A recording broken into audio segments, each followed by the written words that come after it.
Good afternoon all my dear friends. नमस्कार। LWE के अर्थात लर्न विद एवरग्रीन के इस शानदार प्लेटफॉर्म पर मैं DS बघेल आपका बहुत बहुत स्वागत करता हूं और उम्मीद करता हूं कि आप सभी स्वस्थ होंगे, मस्त होंगे और बहुत शानदार तरीके से, बहुत ज़बरदस्त तरीके से आप अपनी पढ़ाई करने में व्यस्त होंगे। जी हाँ, आज की इस क्लास में हम देखते हैं कुछ आज के लिए आपके लिए नया लेकर के आए हैं, यानी जो आप यूपी पुलिस की तैयारी जो कर रहे हैं, जैसा कि आपको पता है 17 और 18 फरवरी को उसकी जो एग्ज़ाम डेट है वो प्रस्तावित है। उसी को ध्यान में रख कर के सामान्य अध्ययन खंड के अंतर्गत सामान्य अध्ययन, यानी सामान्य अध्ययन जिसे आप GS के नाम से आप जानते हैं, हिंदी में इसे हम सामान्य अध्ययन कहते हैं और इंग्लिश में हम इसे बोलते हैं जनरल स्टडी। जनरल स्टडी, इसे आप जनरल स्टडी बोलते हैं, यानी सामान्य अध्ययन। तो इसमें कई सब्जेक्ट आते हैं, कई इसमें सब्जेक्ट आते हैं, आपको पता ही है।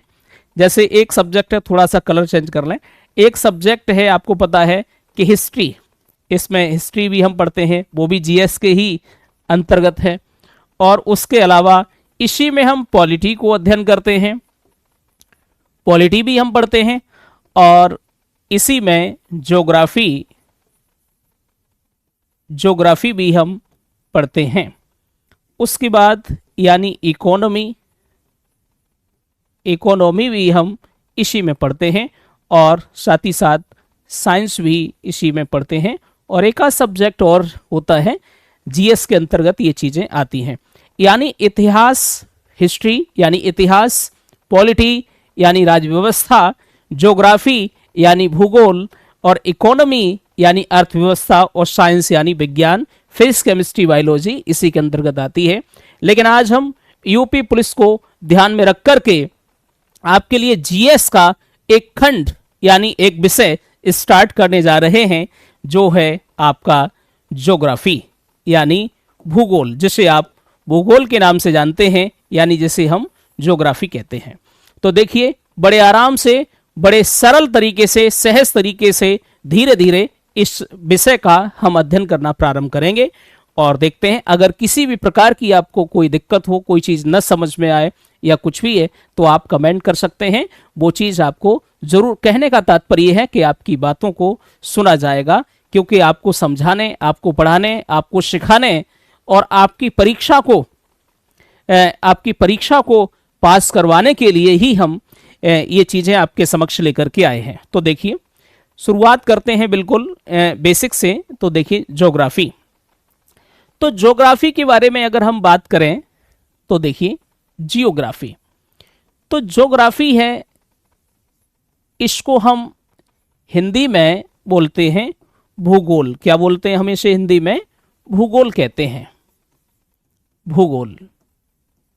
ज्योग्राफी यानी भूगोल, ये दो शब्दों से मिलकर के बना है। एक यानी जियो का जो अर्थ है वो है पृथ्वी, और एक जो दूसरा शब्द है ये ग्राफी का जो अर्थ है वो है अध्ययन। ग्राफी का जो अर्थ है अध्ययन, यानी जियो का अर्थ है पृथ्वी और ग्राफी का अर्थ है अध्ययन। और इसको आपको पता ही है कि ये पृथ्वी को हम इंग्लिश में बोलते हैं अर्थ। क्या बोलते हैं भैया? अर्थ बोलते हैं। और अध्ययन यानी स्टडी। तो कहने का तात्पर्य यह है, यानी पृथ्वी का अध्ययन, यानी study of earth. Study of earth क्या कहलाता है? ज्योग्राफी कहलाता है। क्लियर है? या पृथ्वी का वर्णन, डिस्क्रिप्शन, यानी पृथ्वी का वर्णन, डिस्क्रिप्शन, ये चीजें। तो पृथ्वी के अध्ययन में हम क्या क्या पढ़ते हैं? इसकी पूरी जो पृथ्वी की जो सतह है, यानी जो जमीन है, उसके बारे में हम पढ़ेंगे। यानी थोड़ा सा अगर वैसे बात करें तो देखिए, स्थल मंडल के बारे में पढ़ेंगे हम। जल मंडल, यानी जो भी पूरी पृथ्वी पर जो जल है उसके बारे में। और उसके बाद ये वायुमंडल, जैव मंडल, और इनके बारे में हम पढ़ेंगे। और भी कई चीज़ें होती हैं जैसे खनिज वगैरह, और भी तमाम सारी चीज़ें, खनिज है, वनस्पति वगैरह, इन तो ये स्थल मंडल, जल मंडल, वायुमंडल, इसमें बहुत सारी चीज़ें आ जाती हैं। तो यही दरअसल हम पढ़ते हैं पृथ्वी का अध्ययन, हम पृथ्वी का अध्ययन करेंगे। लेकिन यहाँ पर एक बात समझते हैं कि ये जो भूगोल है, जो विषय है, उसके फादर कौन है, who is the father of the geography, यानी father of geography, father of geography कौन है, आपको पता ही होगा। भूगोल के जनक इरेटोस्थनीज कौन है, इरेटोस्थनीज, इरेटोस्थनीज भूगोल के जनक हैं। तो आप बात समझ पा रहे होंगे यहां पर, यानी ज्योग्राफी शब्द दो शब्दों से मिलकर के बना है। जियो का मतलब पृथ्वी, ग्राफी का मतलब अध्ययन, यानी पृथ्वी को इंग्लिश में अर्थ बोलते हैं, और अध्ययन को स्टडी, यानी पृथ्वी का अध्ययन ही ज्योग्राफी कहलाता है, जिसमें हम स्थल मंडल, जल मंडल, वायुमंडल, जैव मंडल और भी कई सारी चीजें आती हैं इसके अंतर्गत, वो हम देखेंगे। लेकिन इस ज्योग्राफी सब्जेक्ट को हम दो भागों में डिवाइड करके हम पढ़ेंगे। तो देखते हैं दो भागों में हम किस तरीके से इसे डिवाइड करेंगे। ज्योग्राफी यानी भूगोल, ज्योग्राफी यानी भूगोल। भूगोल को हम दो भागों में डिवाइड करेंगे। एक तो है हमारा भारत का भूगोल, एक है हमारा भारत का भूगोल, भारत का भूगोल,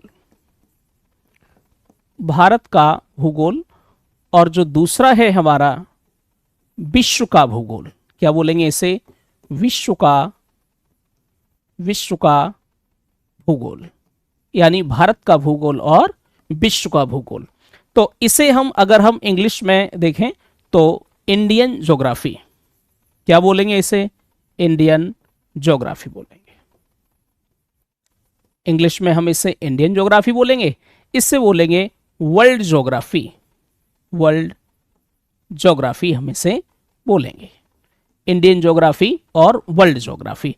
भूगोल को आपको पता ही है, हम ये ज्योग्राफी को इंग्लिश में हम, हिंदी में हम भूगोल कहते हैं, इंग्लिश में हम ज्योग्राफी बोलते हैं।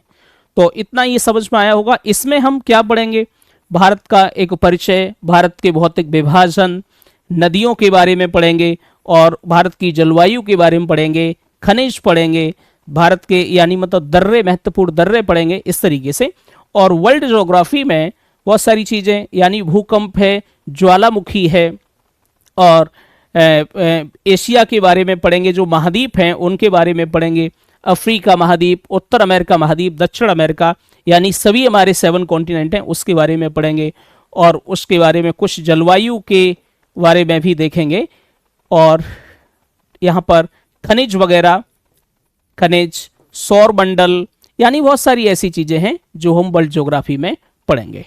तो देखते हैं, एक एक करके आगे बढ़ते हैं। आज हम बात कर रहे हैं, आज से शुरुआत कर रहे हैं भारत का भूगोल यानी इंडियन ज्योग्राफी। तो बड़े आराम से चीज़ों को हम पढ़ेंगे। तो देखते हैं आगे। तो भारत के भूगोल में भारत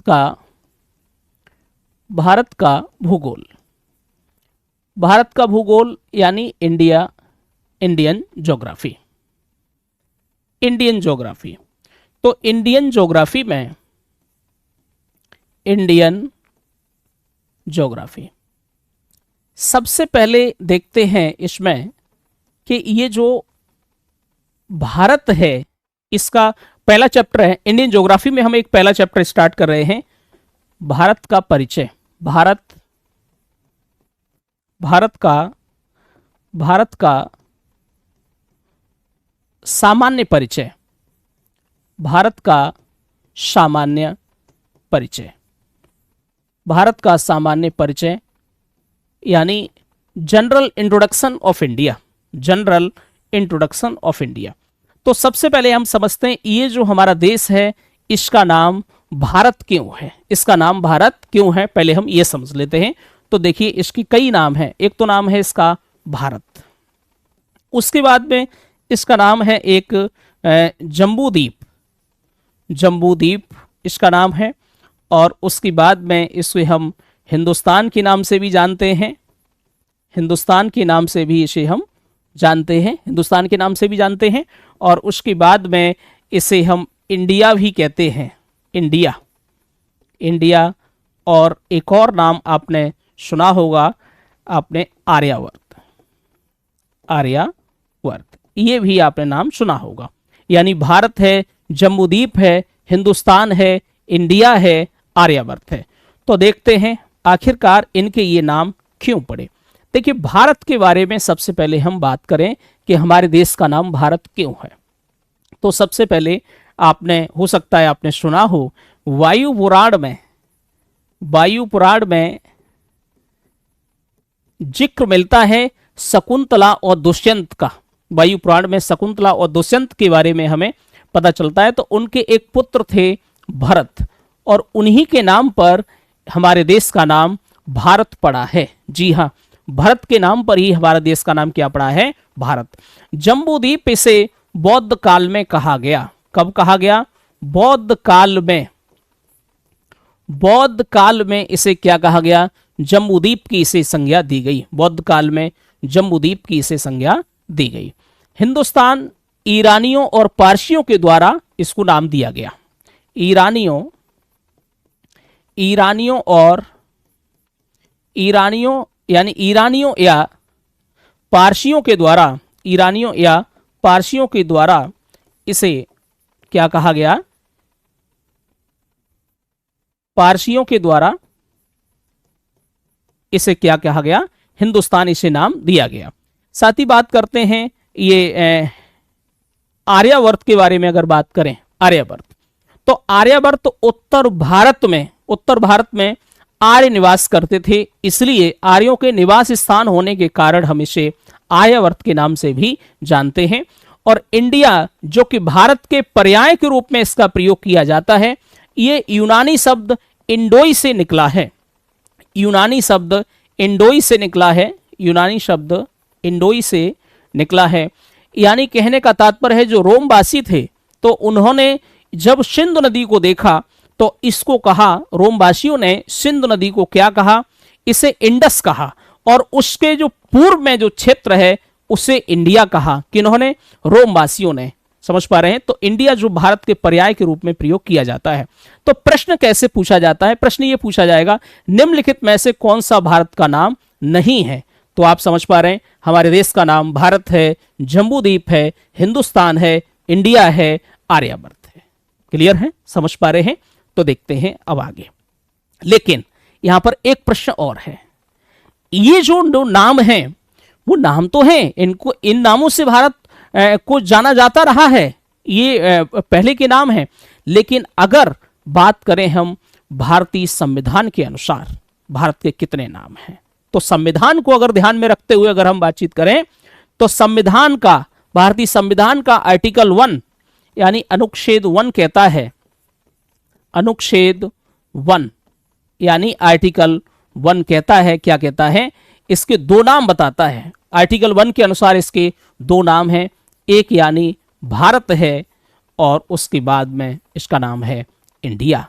यानी भारत अर्थात इंडिया राज्यों का संघ होगा, ये कहता है आर्टिकल 1। तो ये हमें ध्यान रखने वाली बात है, ये है कि भारतीय संविधान के अनुसार इसके दो नाम हैं। कितने नाम हैं? दो। कौन कौन से? एक तो है भारत और दूसरा क्या है? इंडिया। क्लियर है? मुझे उम्मीद है कि इतनी चीजें आपके समझ में आ गई होंगी भारत के नामकरण को लेकर के। तो देखते हैं आगे। तो आगे अगर हम देखते हैं, बातचीत करते हैं, यानी भारत, तो इसके बारे में कुछ महत्वपूर्ण तथ्य देखते हैं। भारत क्षेत्रफल के आधार पर देखते हैं, क्षेत्रफल के आधार पर, क्षेत्रफल के आधार पर,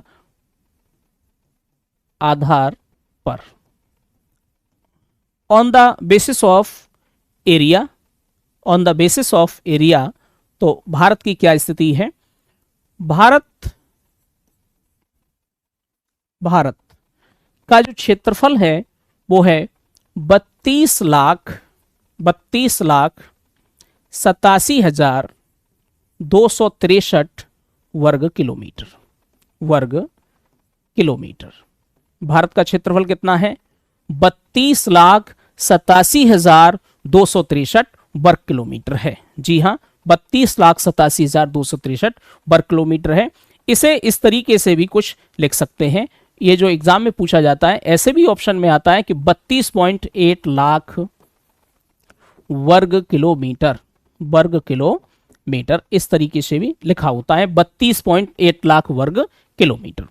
अगर हम इसके आकार के बारे में बातचीत करें कि इसका आकार कैसा है, इसका जो आकार है वो है चतुष्कोणीय है। कैसा है? चतुष्कोणीय। भारत का आकार कैसा है? चतुष्कोणीय है। कैसा आकार है? चतुष्कोणीय है। यहां पर दो प्रश्न पूछे जाते हैं, यानी भारत का क्षेत्रफल कितना है, तो आप कितना बताएंगे? 32,87,263 वर्ग किलोमीटर। आकार कैसा है? चतुष्कोणीय। अब आप कह रहे हैं सर समझ में नहीं आ रहा चतुष्कोणीय क्या है, तो इसके चित्र से, इसके जो मानचित्र से साफ स्पष्ट होता है। एक बार बनाने का प्रयास करते हैं। तो देखिए कुछ इस तरीके से, ये कुछ बनाइए इस तरीके से। तो यहाँ पर ये इस तरीके से ये आपका भारत का ये जो मैप है, मुझे उम्मीद है कि आप भी इस तरीके से डिजाइन कर लेंगे। ये है, कुछ इधर उधर है। अब आप सोच रहे होंगे ऐसा कहाँ है, ऐसा कहाँ है, तो एग्जैक्ट तो नहीं है लेकिन कुछ मिलता जुलता है थोड़ा सा। और आप भी इस तरीके से प्रयास करिए और आप बनाएंगे, मुझे मालूम है आप कितना अच्छा बना लेते होंगे, मुझे मालूम है। एक बार बना के देखिए, उसके बाद मैं चेक करूंगा। समझ पा रहे हैं? अब आप कहेंगे सर आप कैसे चेक कर लेंगे, ऑनलाइन में है। नहीं नहीं, मुझे पता है भाई। तो देखिए इस तरीके से ये भारत है, ठीक है। अब आकार देखिए इसका चतुष्कोणीय है, इधर इधर इधर इधर इधर, यानी सब जगह इसका विस्तार है। आपको पता ही है भाई, त्रिभुज के बारे में बात करें तो त्रिभुज कुछ इस तरीके से होता है, ट्रायंगल कुछ इस तरीके से होगा, वृत्त आपका इस तरीके से। तो उस दृष्टिकोण से देखें तो इसका आकार कैसा है? चतुष्कोणीय है। क्लियर है? तो देखते हैं आगे। तो इसका आकार कैसा है? चतुष्कोणीय है। भारत का आकार चतुष्कोणीय है।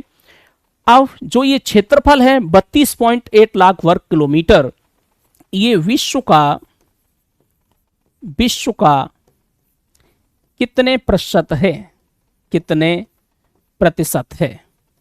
यानी जो क्षेत्रफल है विश्व का कितने प्रतिशत है? ये कौन सा? ये जो 32.8 लाख वर्ग किलोमीटर है, ये विश्व का 2.44% है। कितना है? सॉरी, 2.4% है। 2.4% है। और विश्व में स्थान के बारे में बातचीत करें तो विश्व में स्थान यानी क्षेत्रफल के आधार पर, क्षेत्रफल के आधार पर भारत का विश्व में कौन सा स्थान है? तो ये जो विश्व में जो स्थान है वो कौन सा है? 7वां स्थान है। जी हाँ, 6 देश भारत से बड़े हैं। जी हाँ, कितने देश बड़े हैं? 6 देश भारत से बड़े हैं और बाद बाकी सभी छोटे हैं। जी हाँ, तो देखिए यहां पर कुछ प्रश्न बनते हैं, अभी इनके बारे में बात करेंगे हम सभी के बारे में। तो भारत का जो क्षेत्रफल कितना है? 32,87,263 वर्ग किलोमीटर है। इसे 32.8 लाख वर्ग किलोमीटर ऐसा भी ऑप्शन में लिखा हुआ मिलता है। आकार कैसा है? चतुष्कोणीय है। विश्व का कितने प्रतिशत है? ये 2.4%, यानी जो 32.8 लाख वर्ग किलोमीटर है, ये कितना परसेंट है? 2.4% है। क्षेत्रफल के आधार पर विश्व में भारत का स्थान कौन सा है? ये कौन सा स्थान है? 7वां स्थान है, यानी 7वां स्थान है। और 6 देश इसमें बड़े हैं भारत से। किसके आधार पर? क्षेत्रफल के आधार पर। तो जो बड़े देश हैं उनके बारे में बात कर लेते हैं। तो सबसे जो बड़ा है, फर्स्ट नंबर पे बात करते हैं, वो है आपका ये रूस है। क्या है? आपका रूस है। दूसरे नंबर पर जो है वो कौन सा है? कनाडा है, यानी कनाडा है। दूसरे नंबर पर कौन सा है? कनाडा है। और तीसरे नंबर पर जो है आपका वो क्या है? तीसरे नंबर पर यूएसए, यानी संयुक्त राज्य अमेरिका है। कौन सा है? संयुक्त राज्य अमेरिका। चौथे नंबर पर आपका ये चीन है। 5वें नंबर पर है आपका ब्राजील। कौन सा है? ब्राजील है। और 6ठे नंबर पर ऑस्ट्रेलिया। क्या है? ऑस्ट्रेलिया है। और 7वें नंबर पर है अपना भारत। लेकिन एक कदम आगे, एक कदम आगे, क्योंकि पूछा जाता है कई बार 8वें नंबर पर, नहीं जानकारी होना जरूरी है, ये अर्जेंटीना है। 8वें नंबर पर कौन सा है? अर्जेंटीना है। एक बार फिर आपको याद दिला दे रहे हैं। फर्स्ट नंबर पर कौन सा है? फर्स्ट नंबर पर कौन सा है? ये हमारा ये रूस है। दूसरे नंबर पर कौन सा है? कनाडा है। तीसरे नंबर पर यूएसए है। चौथे नंबर पर चीन है। यहां यूएसए और चीन को लेकर के समस्याएं रहती हैं कई बार, कई किताबों में, या कई बार अध्यापक भी आमतौर पर, मैं यहाँ किसी के ऊपर प्रश्न नहीं लगा रहा हूँ किसी अध्यापक के ऊपर, लेकिन मोस्टली क्या होता है कि इनमें बच्चों को आमतौर पर कंफ्यूजन रहती है कि 3 पर चीन कर देते हैं, चौथा यूएसए पर कर देते हैं, चौथे नंबर पर यूएसए कर देते हैं। इस तरीके से नहीं है। इसका जो क्षेत्रफल है वो है 98.26 लाख वर्ग किलोमीटर। 98.26 लाख वर्ग किलोमीटर इसका क्षेत्रफल है। किसका? यूएसए का। और चीन के क्षेत्रफल के बारे में बात करें तो इसका है 95.96 लाख वर्ग किलोमीटर। जी हां, वर्ग किलोमीटर। यानी जो कहने का तात्पर्य यह है, ये आपको ध्यान रखना है, जो 98.26 लाख वर्ग किलोमीटर जो क्षेत्रफल है वो किसका है? यूएसए का है। तो ये ज्यादा हुआ। और चीन का जो क्षेत्रफल है वो 95.96 ये किसका है? चीन का है। तो इस तरीके से हमें ध्यान रखना है। सबसे फर्स्ट यानी पहले नंबर पर कौन आता है? रूस। दूसरे नंबर पर, बोलिए मेरे साथ, दूसरे नंबर पर क्या है? कनाडा। तीसरे नंबर पर यूएसए, न कि चीन। समझ पा रहे हैं? आज क्लियर हो गया होगा। तीसरे नंबर पर क्या है? आपका यूएसए है। चौथे नंबर पर चीन है। 5वें नंबर पर ब्राजील है। और आपका 6ठे नंबर पर ऑस्ट्रेलिया। 7वें नंबर पर अपना देश यानी भारत। 8वें नंबर पर ये अर्जेंटीना है। तो कई बच्चे 9, 10, 11 रटते हैं और आगे भी याद कर लेते हैं, लेकिन मैं समझता हूं कि इतने ये सफिशिएंट है। चलिए, यूपी पुलिस को ध्यान में रखते हुए मैं समझता हूं ये काफी है। तो लेकिन इसके साथ साथ भारत में ये राज्यों में और केंद्र शासित प्रदेशों में भारत विभाजित है। तो भारत में 28 राज्य कितने हैं? यानी स्टेट कितने हैं? 28। भारत में 28 राज्य हैं। और केंद्र शासित प्रदेश के बारे में बात करें, केंद्र शासित प्रदेश, केंद्र शासित प्रदेश यानी union territory, union territory UT, ये कितनी है? 8 हैं। तो कुल मिलाकर के राज्य हैं वो कितने हैं? 28 हैं। स्टेट 28 हैं। और केंद्र शासित प्रदेश यानी यूनियन टेरिटरी की संख्या कितनी है? 8 है, यानी 8। इस तरीके से ये कुछ महत्वपूर्ण तथ्य थे भारत को लेकर के। अब देखते हैं आगे। तो देखिए, अब थोड़ा सा और समझते हैं। ये तो था क्षेत्रफल के आधार पर भारत की स्थिति क्या है, लेकिन अब बात करते हैं भारत के बारे में। किसके बारे में? जनसंख्या के आधार पर, यानी आबादी के आधार पर। जनसंख्या, जनसंख्या यानी आबादी, जनसंख्या यानी आबादी के आधार पर देख लेते हैं। आबादी यानी पॉपुलेशन, पॉपुलेशन, आबादी यानी पॉपुलेशन, पॉपुलेशन, आबादी यानी पॉपुलेशन। आपने रोड पर चढ़ते हुए, रोड पर आपने चलते हुए आपने जरूर एक बोर्ड पर लिखा, आपने पढ़ा होगा, वहां पर जो लिखा होता है एक बोर्ड पर, सावधान, कृपया धीरे चलें क्योंकि आगे आबादी है। जी हाँ, यानी जनसंख्या। तो पॉपुलेशन के बारे में बातचीत करें तो भारत का स्थान 2011 की जनगणना के अनुसार, 2011 की जनगणना के अनुसार भारत का की जो जनसंख्या है, जो भारत की जनसंख्या है वो है 121 करोड़। जी हाँ, 121 करोड़ भारत की जनसंख्या है 2011 की जनगणना के आधार पर। तो अगर देखें ये जो जनसंख्या है, ये जो जनसंख्या है, तो ये 121 करोड़ जनसंख्या है। और इसके आधार पर बातचीत करें तो विश्व में जो स्थान है भारत का, विश्व में स्थान यानी विश्व में जो भारत की जो रैंक है वो कौन सी है? दूसरी रैंक है। कौन सी रैंक है?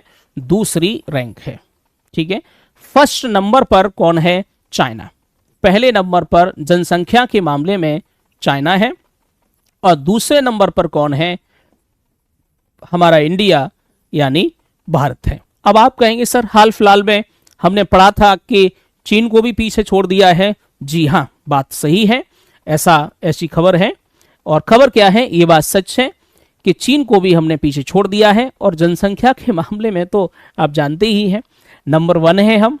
तो इस तरीके से कहने का तात्पर्य है, लेकिन अभी एग्जाम में अगर पूछा जाए तो फिर आपको सेकंड ही आपको रैंक बतानी है कि दूसरा ही स्थान है, क्योंकि जब जनगणना होगी और उसके आंकड़े जब तक प्रकाशित नहीं हो जाते सरकार की तरफ से, तब तक हम इसे रैंक 2 ही यानी दूसरा स्थान ही मानेंगे।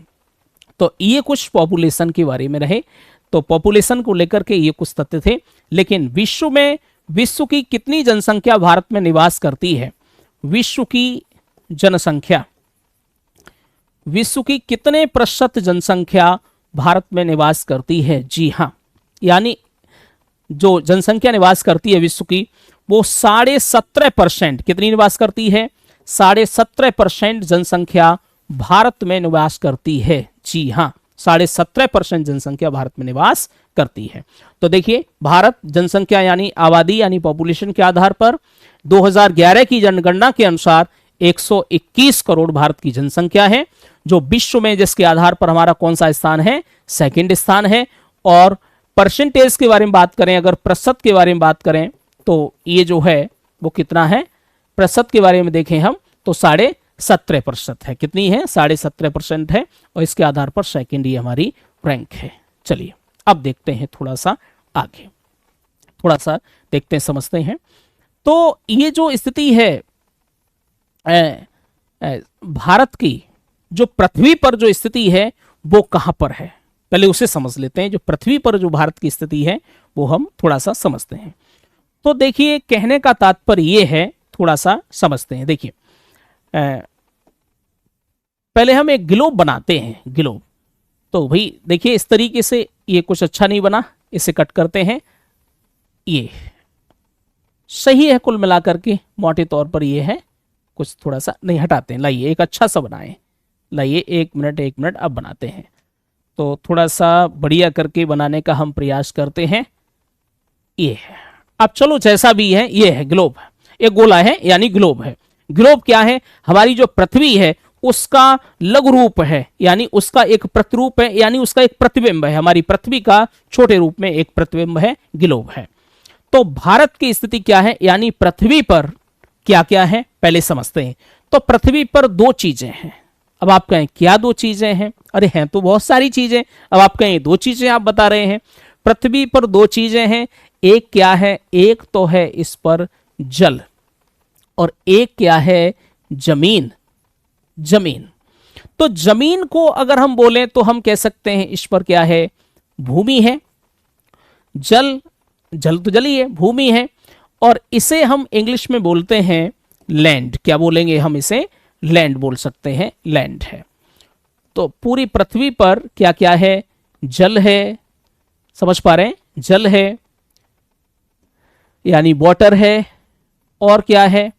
और जमीन है यानी भूमि है। इंग्लिश में हम इसे लैंड कहते हैं। तो जी हाँ, तो देखिए कुछ इस तरीके से मैं एक बार चित्र बनाने का प्रयास करता हूं। तो देखिए यहां पर ये आपका इस तरीके से, यहां पर ये जमीन है, ये आपकी भूमि है, कुछ इस तरीके से यहां पर ये है। तो अब आप कहेंगे सर इस तरीके से थोड़ी नहीं बनता है। नहीं नहीं, ये आपको रफली आपको समझाने के उद्देश्य से केवल आपको बनाया गया है। तो ये समझाने के उद्देश्य से केवल ये डिजाइन किया गया है। तो देखते हैं, समझिए बड़े ध्यान से। ये जो है ये हमारी जमीन के टुकड़े हैं, ये हमारी जमीन है इतने हिस्से पर, ये हमारी जमीन है। तो अब उसके बाद में जो बादवा की जो खाली जगह जो बची, इसमें पानी है यानी जल है। बड़े ध्यान से बात को समझिए, यहां पर क्या है? जल है। क्या है? जल। जल ही जीवन है। जी हाँ, बहुत पानी है हमारी पूरी पृथ्वी पर, पानी की कोई कमी नहीं है। लेकिन फिर भी नीला ग्रह भी कहते हैं इसे पृथ्वी को, क्योंकि इसके बहुत ज्यादा पानी है, इसलिए नीला ग्रह भी कहते हैं। लेकिन फिर भी पानी की किल्लत कहीं ना कहीं हमें देखने को मिल ही जाती है। जी हाँ, पूरी पृथ्वी पर ये जो जल का हिस्सा है, ये जो पानी का हिस्सा है, वो है 71%। जी हाँ, 71% है।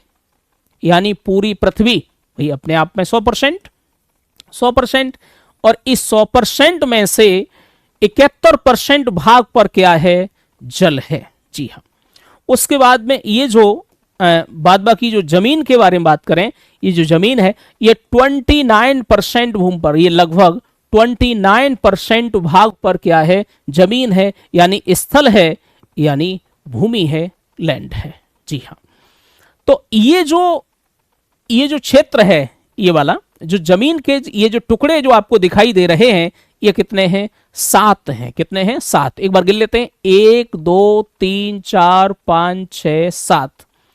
इन जमीन के भागों को हम महाद्वीप कहते हैं। क्या बोलते हैं, महाद्वीप। अब आप कहेंगे समझ में नहीं आ रहा महाद्वीप क्या है, तो बात समझिए, महाद्वीप क्या है थोड़ा सा समझिए। महाद्वीप, महाद्वीप यानी भूमि का ऐसा भाग, भूमि का ऐसा भाग, भूमि का ऐसा भाग जो चारों ओर से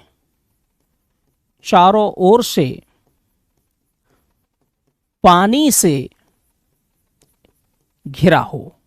यानी चारों ओर से कैसा हो, पानी से घिरा हो। यानी जमीन का ऐसा भाग जो चारों तरफ से पानी से घिरा हो। ठीक है, वो क्या है, महाद्वीप यानी कॉन्टिनेंट है। तो देखते हैं, थोड़ा समझिए, ये क्या है, कॉन्टिनेंट। कॉन्टिनेंट, कॉन्टिनेंट है, महाद्वीप है। थोड़ा ऐसा समझिए, जैसे मान के चलिए ये कोई जमीन का एक टुकड़ा है, ये जमीन का एक भाग है, ये जमीन का एक भाग है, और ये चारों तरफ से किससे घिरा हुआ है, जल से घिरा हुआ है। ये इस तरीके से ये जमीन का एक भाग है और चारों तरफ से ये किससे घिरा हुआ है, जल से घिरा हुआ है, यही महाद्वीप है। तो ऐसे हमारी पृथ्वी पर 7 महाद्वीप हैं, यानी 7 महाद्वीप हैं। तो ये हमारा एशिया महाद्वीप है, ये यूरोप महाद्वीप है, और ये उत्तर अमेरिका, ये दक्षिण अमेरिका, ये अफ्रीका, ये ऑस्ट्रेलिया और ये अंटार्कटिका। तो कितने कॉन्टिनेंट हैं, 7 महाद्वीप हैं। कितने महाद्वीप हैं, 7। इसी तरीके से ये जो पानी वाला यानी जो जल वाला जो क्षेत्र है, ये महासागरों में डिवाइडेड है। कितने किस में डिवाइडेड है, महासागर यानी ओशियन, यानी ओशन, ओशियन में ये डिवाइडेड है। ओशन इसे बोलते हैं। और 5 महासागर हैं। कितने महासागर हैं, 5 महासागर हैं। मेरी बात समझ पा रहे होंगे आप, कितने महासागर हैं, 5। अब आप कहेंगे आप ये बात क्यों बता रहे हैं पृथ्वी के बारे में, कि पृथ्वी पर जमीन है, पृथ्वी पर जल है, ये महाद्वीप, ये तो विश्व भूगोल में।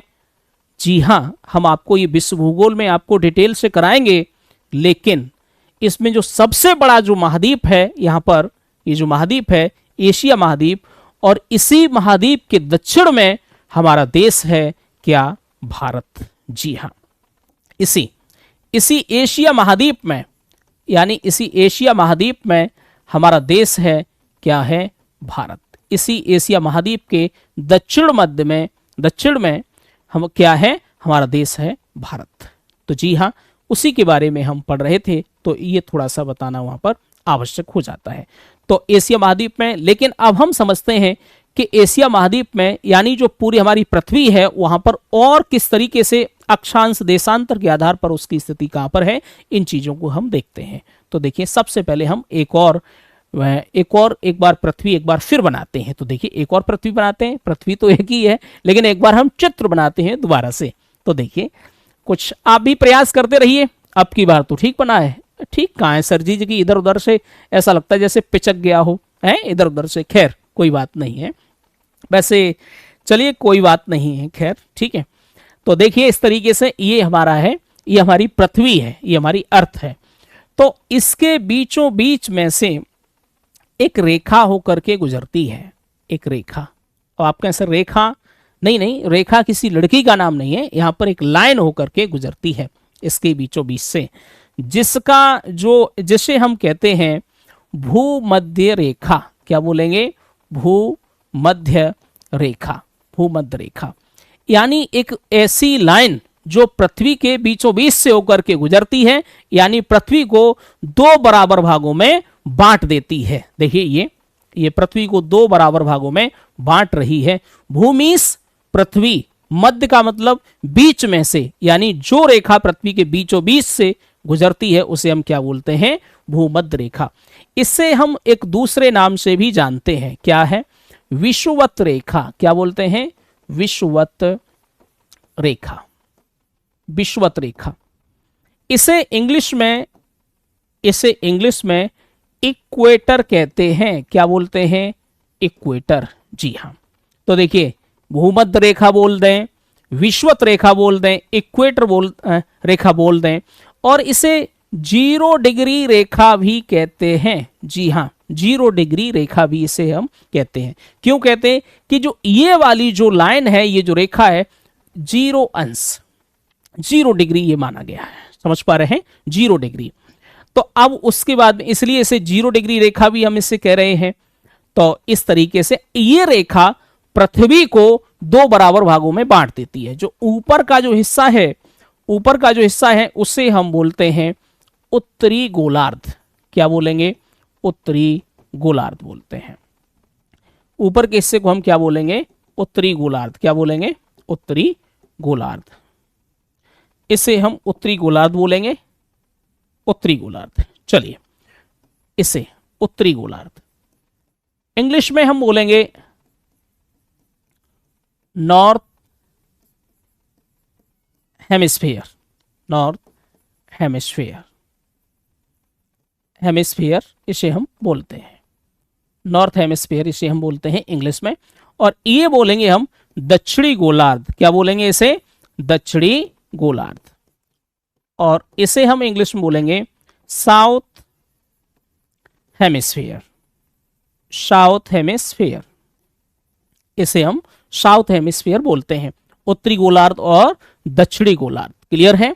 तो इसके बाद में इसी रेखा की तरह और भी बहुत सारी रेखाएं होती हैं, इसी तरीके से और भी बहुत सारी रेखाएं होती हैं। इन रेखाओं को हम अक्षांश रेखा कहते हैं। क्या बोलते हैं? अक्षांश रेखाएं इन्हें हम कहते हैं। क्या बोलते हैं? अक्षांश रेखाएं। अक्षांश रेखाएं इन्हें हम क्या बोलते हैं? अक्षांश रेखाएं इन्हें हम बोलते हैं। इंग्लिश में अगर बातचीत करें तो लैटिट्यूड। लैटिट्यूड हम इसे बोलते हैं। लैटिट्यूड लाइंस है ये। लैटिट्यूड यानी लैटिट्यूड है ये एक तरीके से समझो कि ये लेटी हुई हैं। लैटिट्यूड यानी लेटी हुई हैं, तो लैटिट्यूड इंग्लिश में। समझ पा रहे हैं? अक्षांश रेखाएं। अब आप कहेंगे ऐसे इसी हिसाब से क्या बनाया गया है? जी नहीं, वो आपको याद बना रहे इसलिए मैं ये बात कह रहा हूं कि लैटिट्यूड यानी अक्षांश रेखाएं।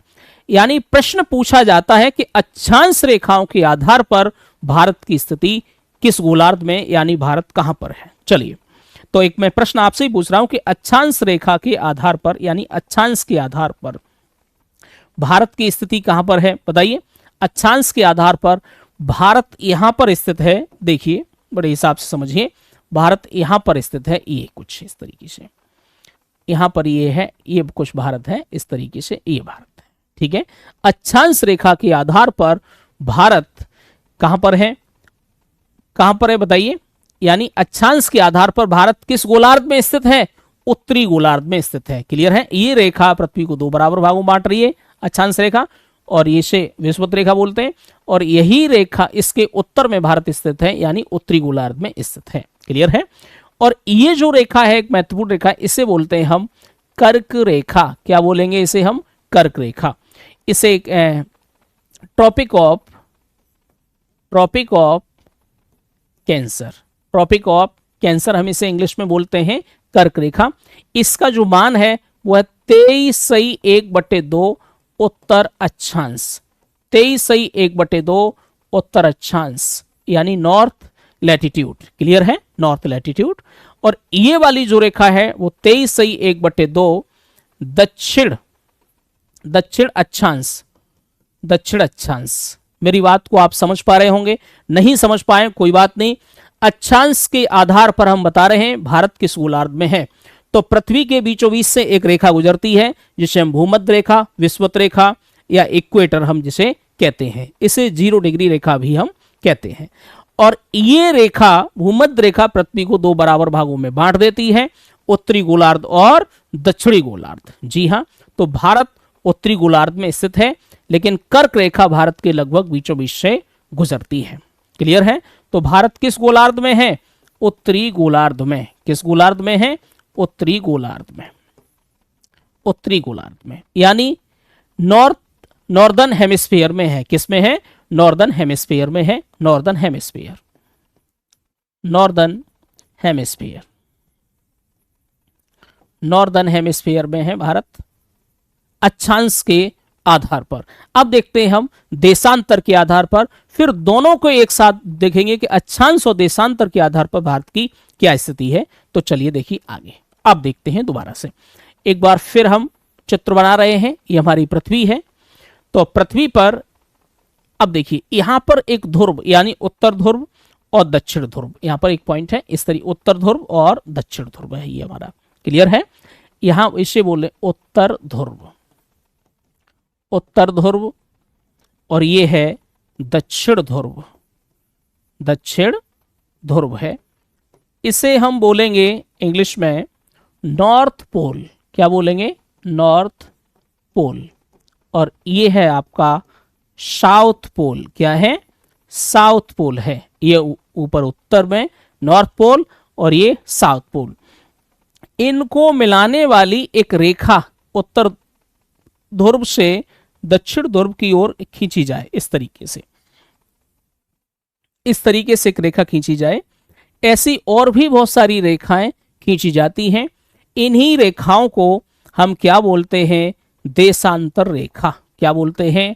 देशांतर, देशांतर रेखा। क्या बोलेंगे हम इसे? देशांतर रेखा।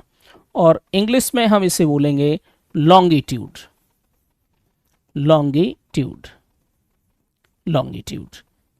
ये देशांतर रेखाएं हैं, समझ पा रहे हैं? ये देशांतर रेखा है, देशांतर रेखाएं, और वो इस तरीके से थी, इस तरीके से लेटी हुई यानी लैटिट्यूड, वो अक्षांश रेखाएं थी। तो अक्षांश रेखा के आधार पर भारत किस गोलार्ध में है? उत्तरी गोलार्ध में। लेकिन ये देशांतर रेखा है, ये भी पृथ्वी को 2 बराबर भागों में बांट रही है। जी हां, एक तो इधर वाला जो हिस्सा है वो है पश्चिमी गोलार्ध। क्या है? पश्चिमी गोलार्ध। ये पश्चिमी गोलार्ध यानी वेस्ट हेमिस्फीयर, वेस्ट हेमिस्फीयर। और जो ये वाला है ये है आपका पूर्वी गोलार्ध, पूर्वी गोलार्ध, पूर्वी गोलार्ध है यानी ईस्ट हेमिस्फीयर, ईस्ट हेमिस्फीयर, इस तरीके से। यानी ये वेस्ट हेमिस्फीयर और ये ईस्ट हेमिस्फीयर, यानी देशांतर रेखा भी पृथ्वी को 2 बराबर भागों में बांट रही है। तो देखिए इसमें भारत की जो स्थिति है वो कहां पर है? भारत की स्थिति आपने देखा है कि भारत की स्थिति कुछ इस तरीके से यहां पर है, कुछ भारत की स्थिति कुछ इस तरीके से यहां पर। तो देशांतर के आधार पर भारत किस गोलार्ध में स्थित है? बताइए। आप देख पा रहे हैं, बिल्कुल समझ पा रहे हैं किस गोलार्ध में है? पूर्वी गोलार्ध में है। जी हां, देशांतर के आधार पर भारत पूर्वी गोलार्ध में स्थित है। लेकिन अगर अब हम देखें, बड़े ध्यान से चीजों को समझिए।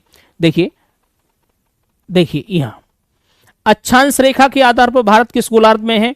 उत्तरी गोलार्ध में है। किस गोलार्ध में? उत्तरी गोलार्ध में है।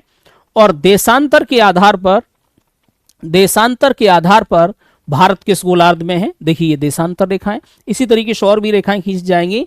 ये देशांतर रेखा, इसके आधार पर भारत किस गोलार्ध में है? भारत पूर्वी गोलार्ध में है। जी हां, तो यहां पर लिख सकते हैं कि देशांतर के आधार पर, देशांतर के आधार पर भारत पूर्वी गोलार्ध में है, पूर्वी गोलार्ध में है। देशांतर के आधार पर भारत पूर्वी गोलार्ध में है और अक्षांश के आधार पर भारत किस गोलार्ध में है? उत्तरी गोलार्ध में।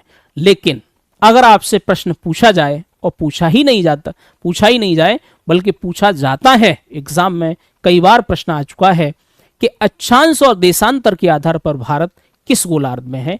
तो देखिए बड़े ध्यान से हम चीजों को समझते हैं।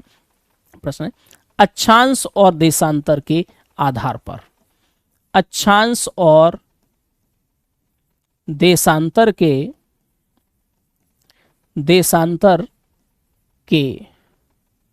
आधार पर अक्षांश और देशांतर के आधार पर, तो on the basis of latitude and longitude, latitude and longitude के आधार पर भारत किस गोलार्ध में है। तो एक बार दोबारा से हम पृथ्वी बनाते हैं इस तरीके से ही। अब की बार कुछ ठीक ठाक बना है, अच्छा बना है। आप भी, मुझे उम्मीद है कि आप ट्राई कर रहे होंगे, करते जाइए भैया। तो देखिए सबसे पहले समझिए, इधर ये जो रेखा है, ये वाली जो रेखा ये जो रेखा है भूमध्य रेखा, इसने पृथ्वी को दो बराबर भागों में बांट दिया। यानी इसी प्रकार की जो रेखाएं हैं वो अक्षांश रेखाएं होती हैं, लैटिट्यूड। उसके बाद में हमने यहां पर ये बनाया था, उत्तर ध्रुव और दक्षिण ध्रुव को मिलाने वाली एक रेखा, और ये देशांतर रेखाएं, और भी जो रेखाएं होती हैं उनको हम देशांतर रेखाएं कहते हैं। इसी तरीके से भारत की जो स्थिति है वो कहां पर है, भारत यहां पर है। देखिए भारत यहां पर है, इस तरीके से यहां पर ये भारत की स्थिति है। यहां पर ये है, यहां ये भारत की स्थिति है। जी हां, तो देखिए ये उत्तरी गोलार्ध है, उत्तरी गोलार्ध, अक्षांश के आधार पर उत्तरी गोलार्ध और देशांतर के आधार पर पूर्वी गोलार्ध। तो ये जो हुआ वो उत्तर पूर्वी। जी हां, अक्षांश और देशांतर के आधार पर भारत किस गोलार्ध में है, उत्तर पूर्वी गोलार्ध में है। अक्षांश और देशांतर, अक्षांश और देशांतर के आधार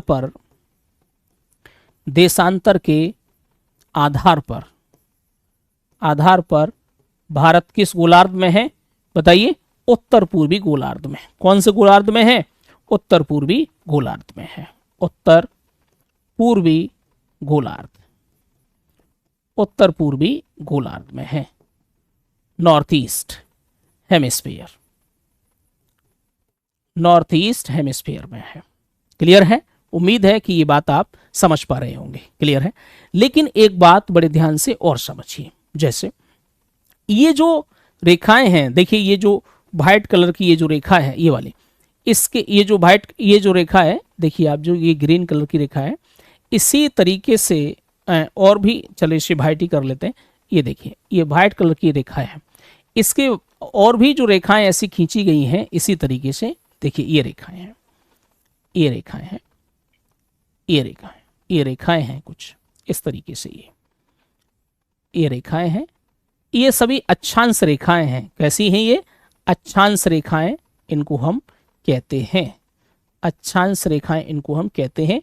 इनके बारे में विस्तार से थोड़ा सा डिटेल में हम पढ़ेंगे विश्व भूगोल में। ये हमारी अक्षांश रेखाएं इस तरीके, ये लेटी हुई हैं, यानी लैटिट्यूड लेटी हुई हैं, लैटिट्यूड यानी अक्षांश रेखाएं हैं। क्लियर है?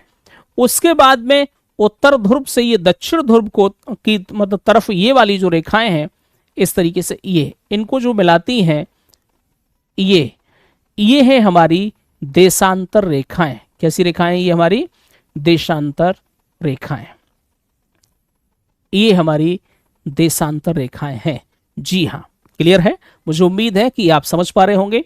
देशांतर रेखाएं, अक्षांश रेखाएं, तो उन्हें अक्षांश रेखाएं, उनको हम बोलते हैं लॉन्गिट्यूड। क्या बोलते हैं? लॉन्गिट्यूड उन्हें बोलते हैं। और इन अक्षांश और देशांतर जो रेखाएं हैं, इस प्रकार से इनका जो चित्र होता है, यानी इसका जो जाल है अक्षांश और देशांतर रेखाओं को, इसको हम बोलेंगे ग्रिड। क्या बोलेंगे? ग्रिड। अक्षांश और देशांतर रेखाओं के जाल को हम क्या बोलेंगे? ग्रिड। समझ पा रहे हैं? क्या बोलते हैं? ग्रिड। लेकिन अक्षांश और देशांतर के आधार पर, यानी भारत का जो मान है वो कितना है, यानी भारत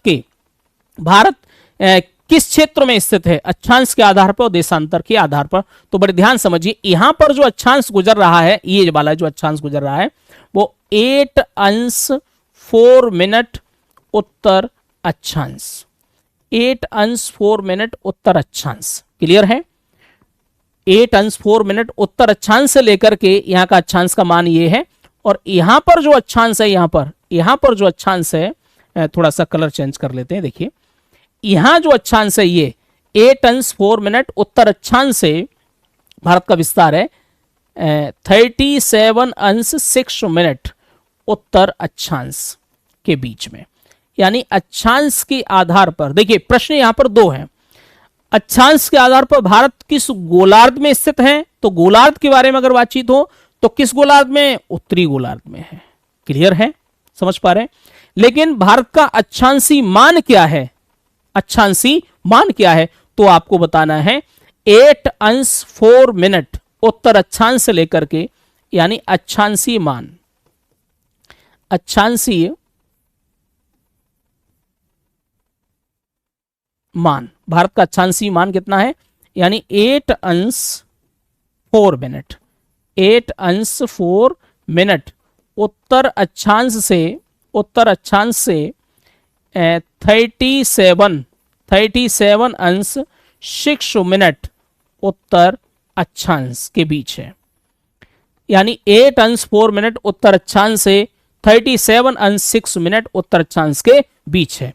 अब बात करते हैं देशांतर के आधार पर, तो देशांतर देखिए इधर, तो देशांतर, ये वाली देशांतर रेखा यहां से ये, यहां से लेकर ये, भारत का जो देशांतरी विस्तार है उसका मान कितना है वो देखते हैं। ये जो है यहां पर वो है 38 अंश 7 मिनट, सॉरी 68 अंश 7 मिनट पूर्वी देशांतर से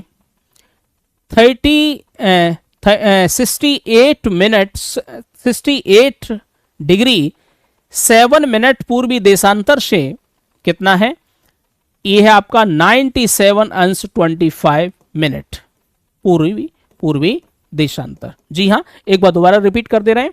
देखिए यहां से ये जो है, यहां से लेकर के यहां तक का जो देशांतरी विस्तार है उसे समझिए।